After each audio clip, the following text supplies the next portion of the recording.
Jonathan said he's soon.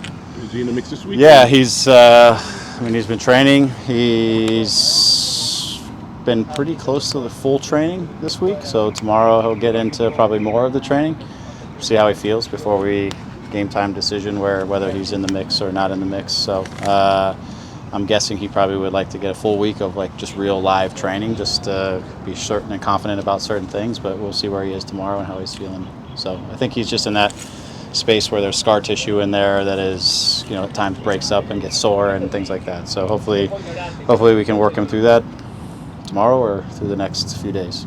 You're in a 3 games, it's 7-8 stretch. Yeah, we're 8-20, potentially 8-26. Yeah, so this next week it's a game every 4 days, and then after that it's every 3 days. So it gets busy for us. Might that be a good thing?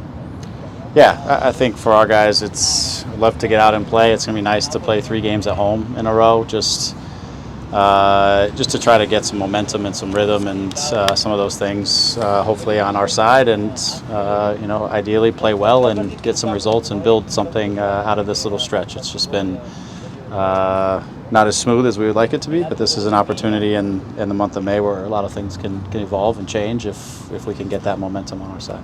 The inability to control the game in Orlando, what does that say also, among other things, about just the importance of Ricky being on the field and not having somebody else who can do what he does? Yeah, I mean, a part of it is, as I said to the guys, it took us 43 minutes to actually find like the structure that we wanted to play out of. And for too much of the game, partly because early on we turned over balls that we shouldn't, and it didn't allow us to get time on the ball to establish our positional play and the structure that we wanted to be in that would ensure us possession.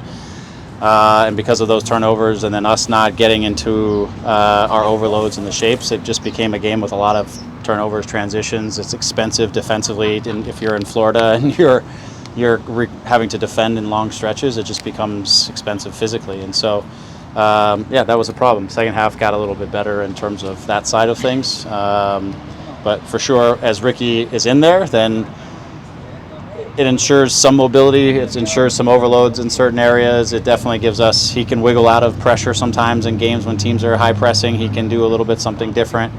And this game, adapting the way we didn't give us the solutions that we wanted to off the bat, and that became a struggle through the first part of the game. The other thing for me with Ricky is that the way he sees the field and sees the game, he brings a coherence that he's the coherence to the attack in a lot of ways. Yeah, I mean he's a guy that can improvise inside of things sometimes that you need when it gets bogged down or when spaces aren't as crystal clear. He can improvise and scoot through a space that doesn't look like it's there and open up a new game. I think it's also a guy who he can choose moments when the game needs to go fast, when the game should slow down. I felt like we didn't do a good job of that. There was times when we broke the pressure last game and we rushed to a finish, a low percentage finish, and in that time, because of the defending work, we needed to establish our possession and we needed to establish control of the game. And Ricky gives us, sometimes better decisions in that. Sometimes, again, just that more fluidity that we need to ensure some of the things that we want to do. He certainly helps us in that way. Did Douglas come off with an injury? He did. He first play of the game, free kick, I think, or second play, he injured a calf. So he wasn't sure. He said while he was warm, he wasn't totally sure if what he felt was what he thought he felt. So he tried to keep going through the half, but as the half started to wear down, as he started to fatigue, and certainly when he got to halftime and cooled off, he realized that what he hoped didn't happen. So so that became problematic for us pretty early in the game as well, because I think he was kind of feeling things out too to see where he was. So, so he'll be on a recovery and return to play, and then it won't be super short. So we'll see. Do you have a feel for the timeline? Yeah, it's a soleus, so these are tricky. So it's 4 weeks usually is kind of the baseline for something like that. It's just unfortunate. Yeah, I mean it's tough. It's a tough one. In fairness to him, he's been working hard and doing all the things. We got there, it rained pretty heavy the night before, so the field was pretty soft, and I don't know.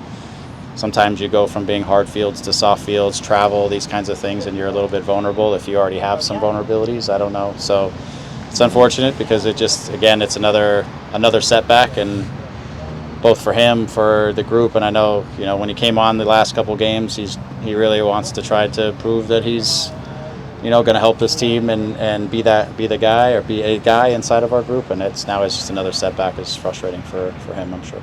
Coach, because of the injuries and you mentioned this condensed schedule, you have several U20 eligible players, especially a starter like Jalen Neal. Yeah. What's the situation with them? Yeah, to be fair, we're working through with U.S. Soccer, with the staff there, and with ourselves, and looking at our schedule and trying to see if there's a solution that makes sense that allows him maybe some opportunity to be involved, but at the same time with Chris being down and certain other situations, we also have to be, and he's aware too, Jalen's aware, being cognizant of when maybe we release him or if we release him. It's still working through kind of those details. So we'll do what we can, I think. I think it's one of those things, as I said to Jalen, that it's an important event as a player in your history. It's something that you'd only get to do once in the 20s World Cup. But it's not the biggest event in the world either. That there's still a much bigger prize ahead of them in the real World Cup and all that kind of stuff. But so we're trying to work through what can make sense for ourselves and what can make sense for Jalen as well, and try to find a balance there. Thank you. Yeah. Is that the same for Marcus and Mauricio? Or no, Mauricio and Marcus, if they were selected, they would be able to go. His club, meaning. Marcus, because he's not a starter with our group, I think it's a different scenario. I think this is a good opportunity for him. And as far as Mauricio, his previous club had already kind of approved a release, and we could always take that out, but we have cover in the position. He's not really integrated fully into our group just yet. So, this is his first week of training. If he leaves Sunday and he gets the event and comes back, then we'll integrate him, and then it's just different than if we have a guy who's been pretty much a starter in most every game this year. It's a different scenario. So Julian is another one who would be eligible, but everything I'm getting from that side is that they won't call him in if he's starting for us, that they feel like that's a better scenario for him. So. Thank you, Coach. What happens of Mauricio this week? Any chance that we will see him, or is he just still too early in the process? Yeah, it's as I said to him, it depends. Kelvin had a little bit of an issue at the beginning of the week, and if he's okay, then I don't know that I would drop Mauricio in front of Kelvin immediately, knowing that he's going to be gone for weeks and he hasn't had much run-in. So not to say that I would do that anyways, but I think we have cover in the position for the time being, and I don't think he's had enough time to come in and fully integrate into the group. But if it becomes something that's necessary, I know the kid he's ready to go and raring to go if the opportunity is there. Back to Orlando, second half subs, you subbed out you remade your back line, I believe. Neil came out.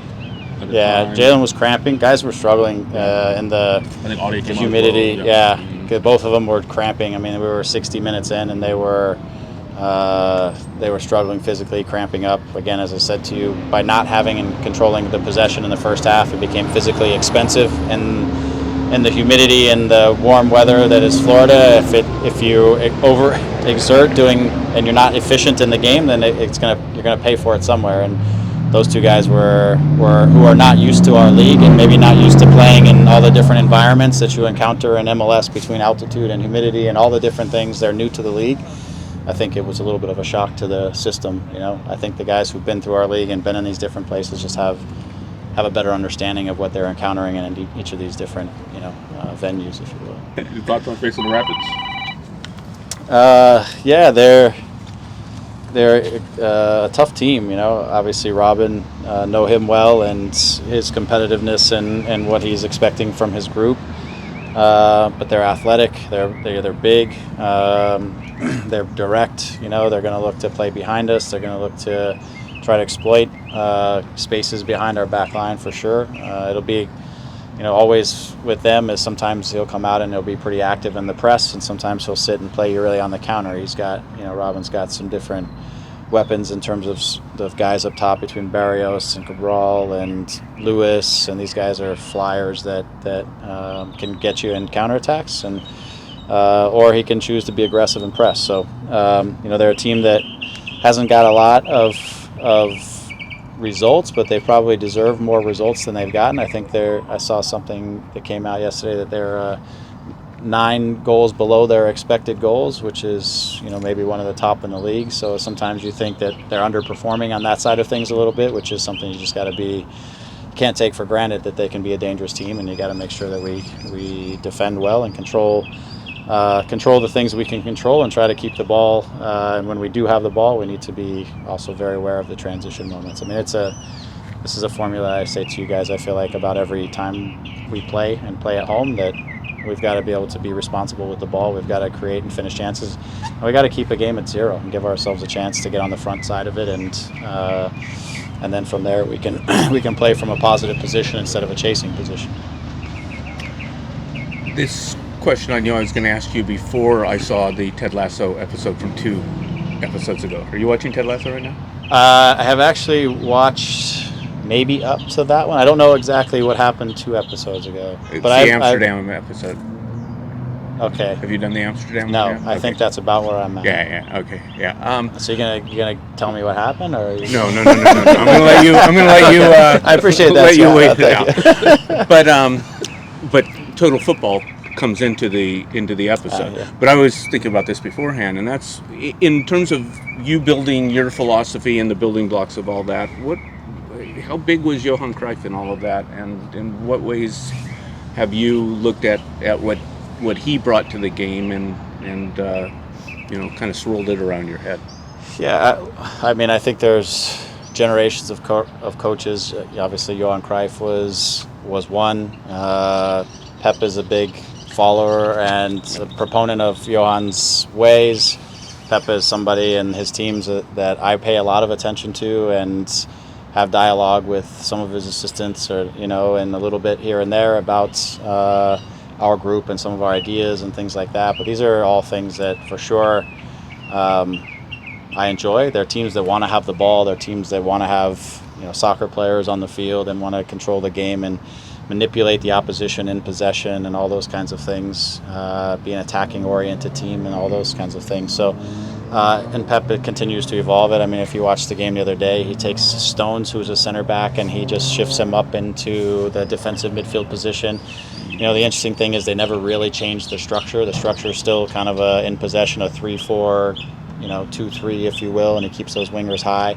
But it's really interesting to see these different players, take up slightly different roles inside of the structure that is pretty consistent for them, and how comfortable they are. They've used Alvarez now, who is a second forward, and he still drops down and plays now in the half space a little bit, like an attacking midfielder where De Bruyne is. And so just the evolution of each of these guys it's been fun to watch. I look at our guys and not in the similar ways, but I look at them in ways that we can use them in versatile setups but trying to keep our structure as similar as we can. So there's a lot of things that I think about. It's about superiorities. It's about overloads. It's about a lot of things. Overloading a back line, putting guys in the right spaces. So anytime the opposition steps to press you, the solution should be there. It's built into the structure and the movement that they're doing, and that's why they have so much possession, and it's so hard to defend them. So it's fun to watch. I mean, watching the last few Man City games and what they're doing right now is exceptional, and it's evolved the game. And then a lot of teams to counter it have come out and they start to really high press, and you see that type of style countering it, where teams don't want to have the ball. They're really pressing. They're not allowing you to get into those rotations when they can, so it creates a lot of back and forth, in terms of how teams want to play, and those styles are, contradictory to each other and play against each other. So it's fun. It's, love to watch that kind of stuff. One of the biggest things of that Total Football and Cruyff's philosophy was collectivism. Yeah. And the collective reading and everyone doing that. In what ways did that influence you?